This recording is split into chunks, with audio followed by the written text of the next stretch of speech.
All right. So here's what we're going to do. We're going to write programs in C and compile them, and you're going to see the binary code, and we're going to mess with things at the binary level. We're going to find out exactly how computers really work. And so we'll see how the circuits work, and we'll write an assembly language, which is the closest you can get to the hardware. Assembly language is just the machine language of the computer translated into slightly readable mnemonics. You're basically programming. When I started, I had a Commodore VIC-20, an ancient machine, and it didn't do much, so I wrote assembly code in raw binary. We didn't even have an assembler. I just would poke the decimal numbers required into memory to make it do things, and that's how you control the machine. And so we'll do all of these 32-bit Intel, 64-bit Intel, and ARM, of course, 64-bit ARM. These are all the modern popular processor architectures, and we'll learn how to write assembly code for all of these and see how it works. And since I'm mainly a security teacher, we're going to do a lot of hacking, breaking into things, which once you understand how things work at the binary level, you can then abuse them and take over the box at the binary level. And we'll do some of that. All right, so the online textbook is free. Just go to the diveintosystems.org. All right, so the first bit here, we'll talk about computer components and C and the compiler. So your program sits on top of the operating system, and the operating system gives you access to the hardware, and the main pieces of hardware we care about are the processing unit, the RAM, which is the memory, and the hard disk, which is an SSD, some kind of long-term storage that remembers when the power is off. Both of these devices forget quickly when the power goes off. So you've got I/O ports that take input from the keyboard and the mouse and microphones and such. And you got the CPU, which executes code, and typically the result is put in memory. And so RAM is the main place where you store data and instructions while you're running because it's fast, but it's volatile. When the power goes off, it's all forgotten. So you store your programs on the hard disk or SSD to remember when the power is off. Since these are much slower, you don't run things directly from the hard disk. You launch them from the hard disk, that copies it into RAM, and then you run the copy in RAM. Now, the copy in RAM does not have to be identical to what was on the disk, and that's an attack called process hollowing. You can take a running process, suspend it, change the instructions, and resume it, and this is one of the many cool hacking attacks. You can elevate your privileges that way. You can take over a high-privilege process, and it's commonly done. It's one of the more common attacks. So the operating system gives your program the ability to reach the hardware. Programs run in user space. They do not have access to all the instructions in the processor. The only part of the operating system that does have access to all the instructions is the kernel and other things that run in kernel land, and you can't write that code. That's written by the operating system developer. So your program has to ask the kernel to please do something. Ask the kernel, please read the keyboard, please read the mouse, please put something on the screen, please open a window.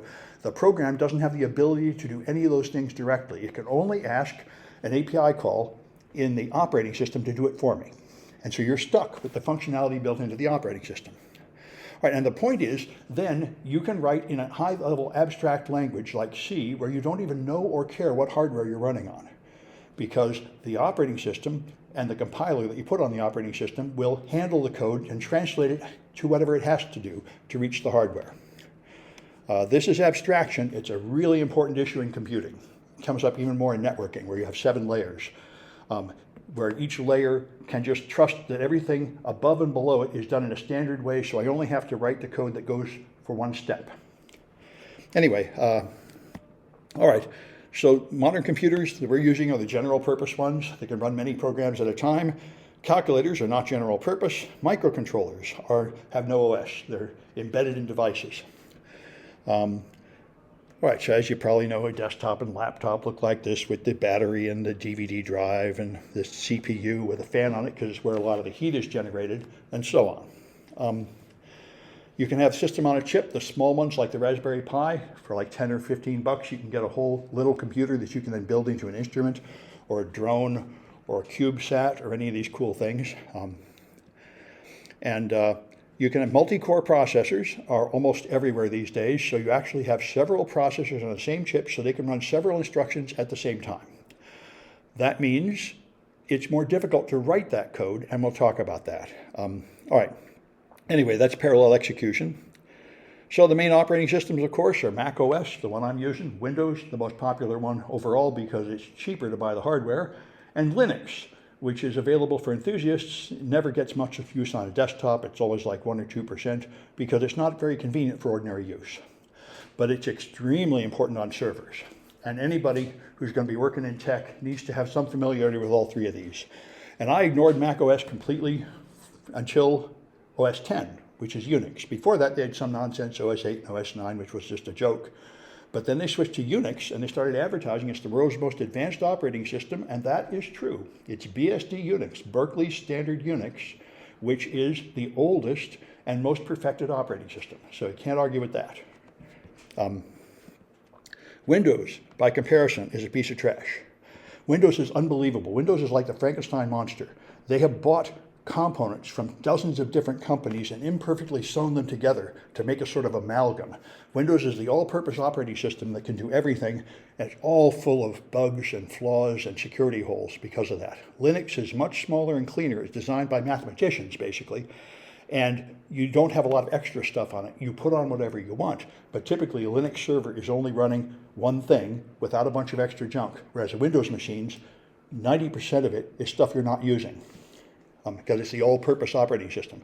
That makes it more convenient for the end users, but it makes it more difficult to secure. Although, in the modern world, none of them are secure unless you set them up skillfully.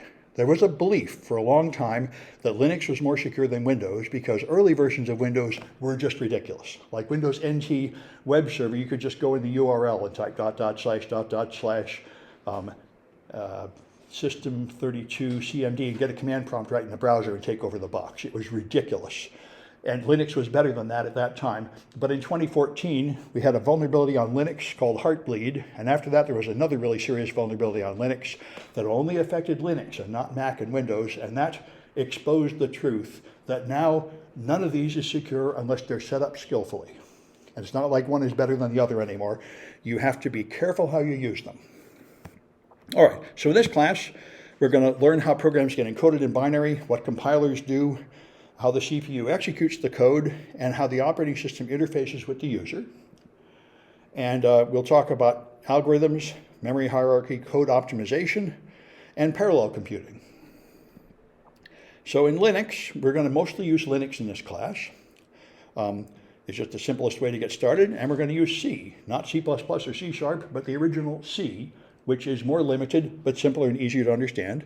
So in C is very close to assembly code. That's what it was written for. The point of C was to create Unix. When I started this stuff in like 1974, there were nothing but mainframes, and each mainframe would come, you'd buy something like a VAX, and you'd get about 5 phone books full of manuals for the VAX. And if you had an IBM, you'd get a pile of stuff for the IBM, and there was no consistency at all. You had to become a specialist in one brand of mainframe hardware and learn how to control it. And therefore, you couldn't have the internet or anything like it because they couldn't even talk to each other. So in order to fix that, they invented Unix, which would be the unifying operating system. And then in order to make Unix, they wrote the language C. And then what you'd have to do is write a C compiler for each mainframe, and then take Unix written in C and compile it on the mainframes. And now, at a higher level of abstraction, they're all running the same language C, and they're all running the same operating system, Unix, and then they created the internet. Now they could talk to each other because they were consistent. That's the plan. That's what it was for. So the GNU C compiler is the open source compiler, the only one I've ever used. Works fine, free and open source. And you don't see it on consumer PCs very much because they're not running Linux. But if they are running Linux, they're probably using it. And this is common for supercomputers as well. So I got some Kahoots. This might be the only one for this session. Yeah, these are just online quizzes that are just kind of fun. I learned this from an Air Force training program I went through. And the idea is just to stop people from falling asleep, really. But there are some points. If you're in the top 3 Kahooters, you get extra credit. So once it lets me log in, here we go. I should be able to find my Kahoots. There they are. And that's chapter 0. Good. All right. So if you have some kind of device, like the one in front of you will do, or a cell phone or anything, go to kahoot.it and type in that number. and a name, and you can then compete for glorious 3 points.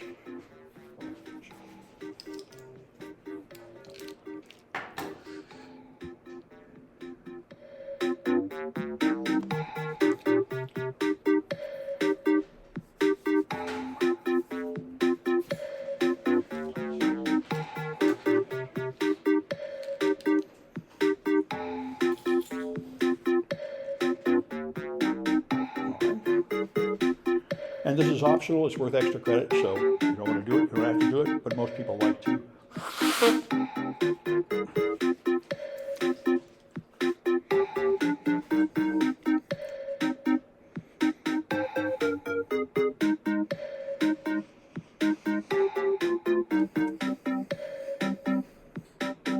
I'll wait till the end of the song.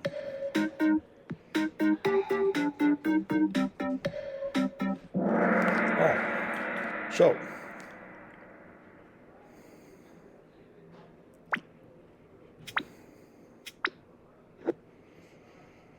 all right, so what component sits between the program and the hardware?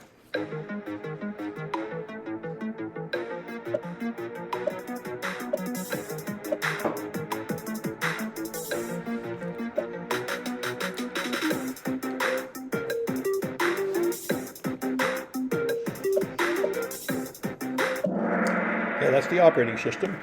And if you wanted to look inside there, you'd find other components like the hardware abstraction layer. But anyway, it is the OS that is between your program and the hardware.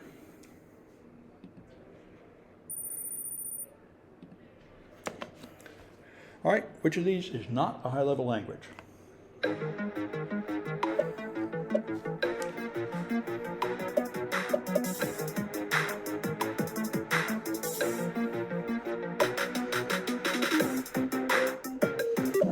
Assembly is a low-level language directly connected to the machine code. The rest of these are abstract and have to be run through a compiler or an interpreter to turn them into machine code.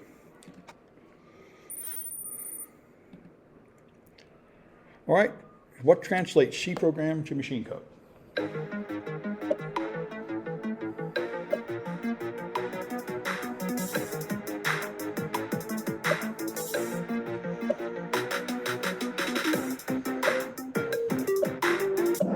Okay, that's GCC. All right, good. We record the winners.